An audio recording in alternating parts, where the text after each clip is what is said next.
Estamos de novo dando sequência a nossas aulas no segundo bimestre do curso Direito Trabalhista e Legislação Social para vocês do terceiro semestre do curso de Ciências Contábeis da FASF.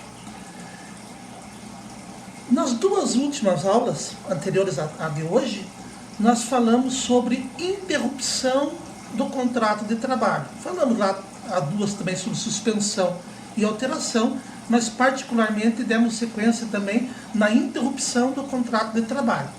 Não custa lembrar que quando o contrato de trabalho, quando ocorre a interrupção do contrato de trabalho, o empregado não está sujeito às ordens do empregador. Ele continua vinculado ao contrato de trabalho, mas não está sujeito às ordens do empregador, tal como acontece quando o contrato está suspenso. Porém, diferente do que acontece da suspensão do contrato, nos períodos de interrupção, o empregador continua sendo obrigado a pagar o salário. Há o pagamento de salário sem o empregado estar sujeito às ordens do empregador e, portanto, estar sem trabalhar, sem prestar nenhum tipo de serviço. Vimos várias formas de interrupção e demos destaques para duas: o descanso semanal remunerado e as férias remuneradas. Terça-feira falamos sobre o descanso semanal remunerado. Se vocês ainda não acessaram, por favor, acessem, e também já mandei o PDF a respeito do assunto. Hoje, completando este tema de interrupção do contrato de trabalho, vamos falar sobre férias remuneradas. Os fundamentos para as férias, os fundamentos de ordem social, de ordem doutrinária, basicamente se confundem e são muito parecidos com os fundamentos para o descanso semanal remunerado. O descanso semanal remunerado é um dia por semana. As férias a princípio, 30 dias por ano, mas é um período em que o empregado vai receber sem trabalhar e vai aproveitar, vai passear, vai descansar, enfim, é um tempo que ele está livre de suas obrigações de atender às ordens do empregador. E aí já colocamos também, lembrando isso, assim como o descanso semanal remunerado, o direito às férias também é indisponível. Eu vou tratar com vocês aqui basicamente o que a Constituição fala e a CLT fala também. Lembrando que neste momento de pandemia, sempre temos que fazer esse tipo de ressalva, algumas normas são diferentes, mas essas normas diferenciadas valem para este período de pandemia. Eu vou passar a tratar agora das férias enquanto instituto, que vai permanecer, a não ser que venha uma outra alteração legislativa, que vão permanecer após passado a pandemia. Não que elas não se apliquem agora, elas podem se aplicar, porém o empregador pode fazer uso do direito de, através das medidas provisórias, modificar alguma coisa no que diz respeito às férias. Então, em primeiro lugar, lá no artigo 129, nós já vemos que as férias,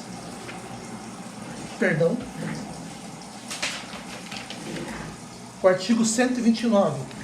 Todo empregado terá direito anualmente ao gozo de um período de férias sem prejuízo da remuneração. Artigo 129, que ele é da CLT e ele regulamenta, embora a Constituição é posterior, mas ele foi recepcionado para a Constituição, que fala que, dentre os direitos dos trabalhadores, temos gozo de férias anuais remuneradas com pelo menos 1/3 a mais do que o salário normal. Ambos os artigos, o 129 da CLT e o inciso 17 do artigo 7º, já falam aí que férias são anuais, todo ano tem que ter férias. O que a Constituição não fala e a CLT diz é o período de férias, e que é o que a CLT vai dizer logo a seguir. Mas esses dois artigos, férias anuais, sendo que a CLT fala sem prejuízo da remuneração, o trabalhador deve receber a mesma remuneração que recebe dos demais meses. Lembre-se que remuneração é salário mais gorjetas. como o empregado não vai estar trabalhando, não vai receber gorjeta, mas o valor das gorjetas deve ser pago, deve ser incluído no salário pago por ocasião das férias. Isso a CLT fala. E com relação às férias, a Constituição acrescentou 1/3. Então, a mesma remuneração dos demais meses, mais ainda 1/3. Quando a gente fala, então, em férias, é interessante que nós devemos ter presentes. Eu passei toda a legislação no PDF para vocês, para depois vocês acompanharem. Nós temos que levar em consideração 3 períodos, quando fala férias, como 3 períodos. Pensemos, o período aquisitivo, que é o período onde o trabalhador adquire o direito às férias, o período concessivo, que é o período em que o empregador pode conceder essas férias, e efetivamente o período de fruição, o período de gozo de férias, quando o trabalhador poderá ficar sem obedecer ordens e vai receber. Né? Vamos ver cada um desses períodos. Primeiro período que a gente vai considerar, a cada 12 meses de trabalho. E aqui nós temos o artigo 130 da CLT. Após cada período de 12 meses de vigência do contrato de trabalho, o empregado terá direito às férias. Então imagine alguém que começou a trabalhar no dia 2 de abril de 2019, né? Ele completou 12 meses quando? Dia 1º de abril de 2020, né? Daí no dia 2 já começou outro período, que a gente fala período 2019-2020. Isso significa férias relativo ao período 2018-2019, desde que ele entrou na empresa até completar 1 ano, 2 anos, 3 anos. A princípio, esse período vai começar com a data de admissão deles. A gente vai ver que depois, em alguns casos, pode não ser o período, porque em alguns casos interrompe essa contagem, tá certo? Então, a cada 12 meses de trabalho. Na seguinte proporção, aí já vai quantos dias de férias que ele adquire direito? A princípio, a gente tem ideia de que o trabalhador, depois de 12 meses de trabalho, ele passa a ter o direito a 30 dias de férias. Meia verdade. Pode ser, realmente, a princípio, parte de 30 dias. Mas o que o artigo 30 fala? Na seguinte proporção. Primeiro, 30 dias corridos quando não houver faltado ao serviço por mais de 5 vezes. Se nesse período aquisitivo, que é esse período de 12 meses, imagina o nosso exemplo, do dia 2 de abril de 2019 até o dia 1º de abril de 2020, se nesse período ele tiver 5 faltas, né, não são faltas não justificadas, se ele tiver 5 faltas ao atrás, ele não trabalhou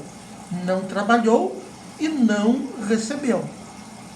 Se ele tiver mais do que 5 dias que ele não trabalhou e não recebeu, por conta de não foi trabalhar efetivamente, teve o contrato suspenso disciplinarmente, nesse caso, ele vai ter 30 dias.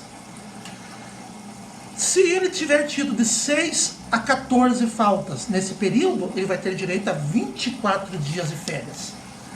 Se ele tiver tido de 15 a 23 faltas nesse período, ele vai ter 18 dias de férias. E se ele tiver tido de 24 a 32 faltas, ele vai ter 12 dias de férias. Se tiver mais, ele não vai ter falta. Embora alguém que em um ano tenha mais que 32 faltas sem justificativa, provavelmente já teria sido demitido. Mas em tese, realmente, é as férias.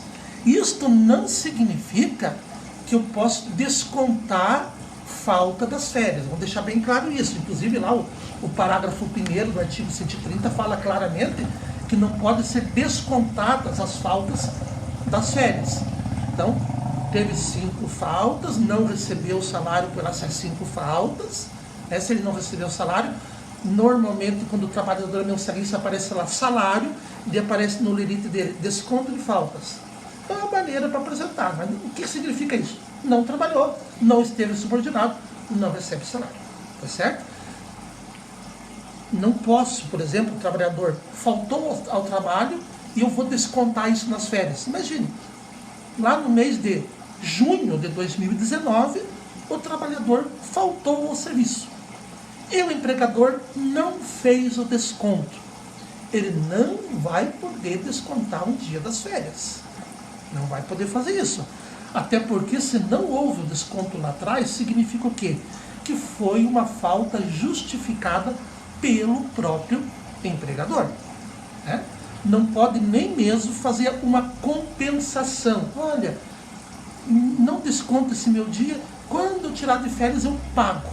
Não pode ser feito isto também. Né? Então as férias seriam, resumindo, de 12 dias para quem tenha tido de 24 a 32 dias de faltas, até 30 dias de férias para quem não tenha faltado mais do que 5 dias. Tá? O trabalhador, no entanto, dentro deste período, algumas coisas podem acontecer que façam com que o trabalhador acaba perdendo este direito. Ele deixará de adquirir o direito às férias. Porque até 11 meses e 14 dias, porque depois nós vamos ver quando eu tratar isso das férias na indenização, ele não adquiriu o direito às férias, só quando ele completou os 12 meses de serviço. Aí sim ele adquiriu. Quando que ele pode dizer que adquiriu o direito às férias?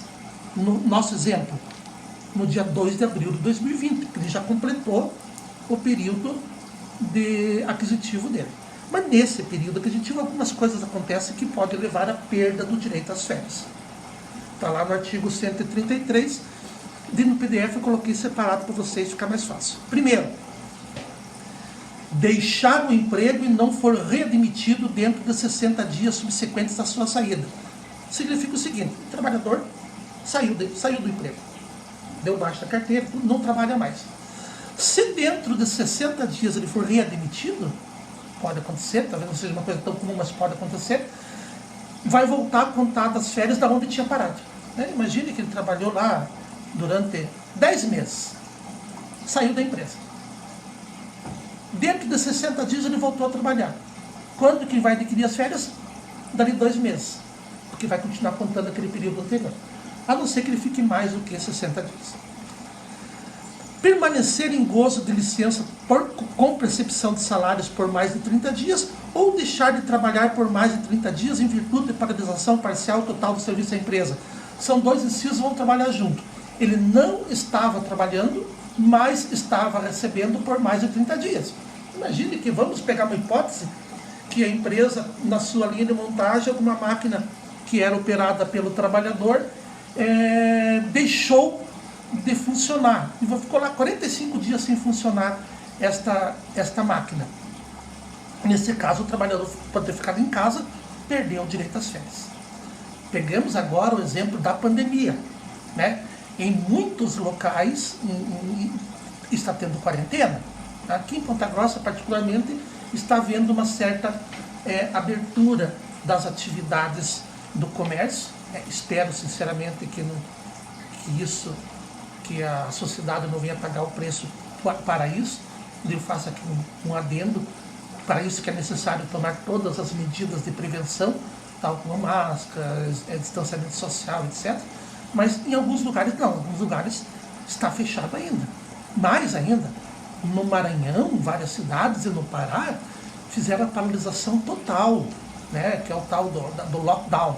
Então essas pessoas vão ficar quanto tempo em casa? Algumas já estão há quanto tempo em casa? Né? Sem trabalhar. Não estou falando quem está em teletrabalho. Teletrabalho, como eu gosto de falar, home office. Né? Esse não, porque eles estão subordinados, estão executando ordens. Mas aqueles que não estão em teletrabalho estão em licença remunerada. Ou por determinação do próprio empregador, ou por determinação de uma autoridade pública, perde o direito às férias. E também, no inciso 4º, quem tiver percebido da Previdência Social prestação de acidente de trabalho ou auxílio-doença por mais de 6 meses, embora descontínuos. Prestação de trabalho, auxílio-acidente, é um benefício previdenciário. Quando nós falamos sobre suspensão do contrato, lembrem-se que nós comentamos que os primeiros 15 dias de afastamento por doença ou acidente de trabalho, e daí lá na ocasião até falei sobre as diferenças, esses primeiros 15 dias são períodos de interrupção do contrato. Então o trabalhador recebe e não trabalha. Então esse período é contado normalmente para todos os efeitos, inclusive o efeito de férias. A única coisa que acontece é que o trabalhador não tem obrigação de estar sujeito às ordens do empregador, mas o empregador continua com suas obrigações, inclusive ganho, inclusive para tempo de serviço, para férias também. Mas quando vai além do 15º dia, o empregador não paga mais salário, por isso que falamos que o contrato está suspenso. O trabalhador passa a receber benefício previdenciário, ou de auxílio-doença, ou auxílio-doença acidentária. Pois bem, se neste período de um ano, que no nosso exemplo, para facilitar, no dia 2 de abril de 2019 ao dia 1º de abril de 2020, somando todos os períodos em que ele recebeu o benefício previdenciário, de mais do que 6 meses, mesmo descontínuos, ele perde o direito às férias. Mas se for dentro desse período, no nosso exemplo, 2 de abril de 2019 a 1º de abril de 2020. Então, nesses 3 casos, o trabalhador perde o direito às férias. E diz lá daí a lei que iniciar-se-á o decurso de novo período aquisitivo quando o empregado, após o implemento de qualquer das condições previstas, retornar ao serviço. Então vamos imaginar aquele trabalhador, começou a trabalhar lá no dia 2 de abril de 2019 e está sem trabalhar desde o dia 17 de março de 2020. Não, mas aí não vai dar, porque 17 de março de 2020 ele vai passar o período aquisitivo. Então vamos pegar um outro exemplo. Alguém, porque tem que ser dentro do período aquisitivo. Alguém que foi contratado aqui no dia 1º de dezembro de 2019. 1º de dezembro de 2019, está sem trabalhar desde o dia 17 de março de 2020. 17 de abril já deu um mês, já vai dar 2 meses. Vamos imaginar que a pandemia seja considerada encerrada, ou as questões de isolamento social, no dia 15 de maio. Dia 15 de maio, acabou o isolamento, ou ele voltou a trabalhar no dia 16 de maio. Veja, 16 de maio, em 16 de maio, ele voltou a trabalhar após o implemento de qual condição? Mais de 30 dias sem trabalhar. Vai começar um novo período aquisitivo. Então ele não vai ser mais a partir de 1º de dezembro a 30 de novembro. Vai ser a partir de 16 de maio até 15 de maio. Mudou o período aquisitivo, porque ele perdeu dentro daquele período. E isso também, mais de 6 meses afastado, dentro do mesmo período aquisitivo. Ele ficou lá 8 meses afastado. Aí voltou a trabalhar. Quando ele voltar a trabalhar, naquele dia começa um novo período aquisitivo. No popular é como se mudasse a data de aniversário de férias dele. Dali para frente não vai ser mais a data de admissão. Vai ser esta nova data para a contagem. Tá?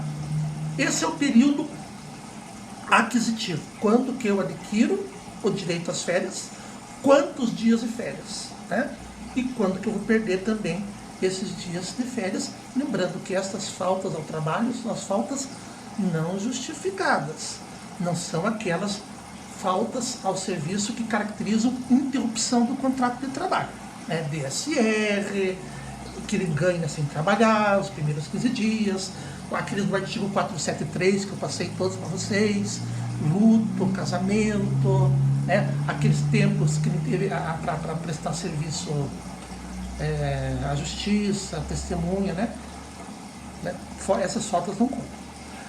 Período concessivo. Pois bem, adquiriu o direito às férias. As férias, elas são concedidas de acordo com a conveniência do empregador. Quem determina a data de férias é o empregador, né? No caso, se tiver pessoas da mesma família, desde que não dê prejuízo ao serviço, e menores de 18 anos, ou pessoas da mesma família juntos, desde que não tenha prejuízo ao serviço, e menores de 18 anos, no período de férias escolares. Fora isso, é conveniência do empregador também, né? Mas quando? Dentro dos 12 meses seguintes. Então, vamos pegar o nosso exemplo. Dia 1º de abril de 2020, acabou o período aquisitivo. O empregador pode conceder essas férias a partir do dia 2 de abril de 2020 até o dia 1º de abril de 2021, desde que nesta data encerre as férias. Estas férias têm que ser usufruídas dentro desses 12 meses seguintes. Geralmente a gente não pode vencer duas, popularmente a gente fala isso.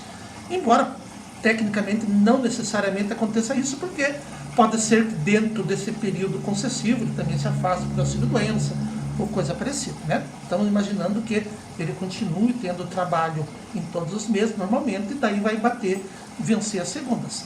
Mas não significa que ele pode entrar em férias até o dia 1º de abril de 2021. Não, até o dia 1º de abril de 2021 já tem que ter as férias usufruídas.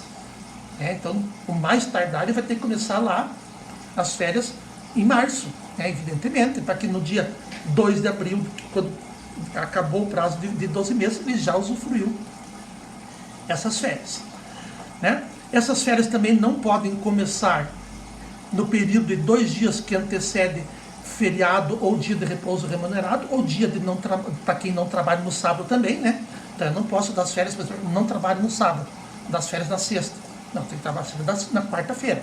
Então vai ter um feriado na terça-feira e 2 férias na segunda. Não posso. Tem que dar as férias, não posso desses 2 dias. Tem que ser as férias lá na quinta-feira anterior, porque a sexta-feira não trabalho, sábado, no caso, não trabalho no sábado e segunda.